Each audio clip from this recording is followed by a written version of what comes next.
যুক্তরাষ্ট্র নির্মিত একটি অস্থায়ী বন্দরে মানবিক সহায়তার একটি বড় চালান পৌঁছেছে গাজা উপকূলে। এই চালানের মাধ্যমে ৩৩,০০০-এর বেশি মানুষ উপকৃত হবে। মার্কিন প্রেসিডেন্ট জো বাইডেন এক এক্স বার্তায় এই তথ্য নিশ্চিত করেছেন।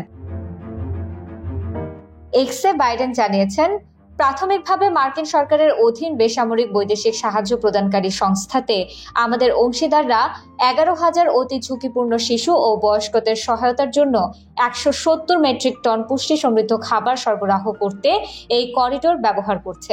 এতে ৩৩,০০০-এরও বেশি মানুষের জন্য প্রস্তুত থেরাপিউটিক খাবার, আশ্রয়, বিশুদ্ধ জল এবং স্বাস্থ্য সামগ্রীর সরবরাহ রয়েছে। বাইডেন আরও জানান, গাজার স্থলপথে আরও বেশি সহায়তা পৌঁছাতে ইসরায়েলের সঙ্গে কাজ করছে যুক্তরাষ্ট্র।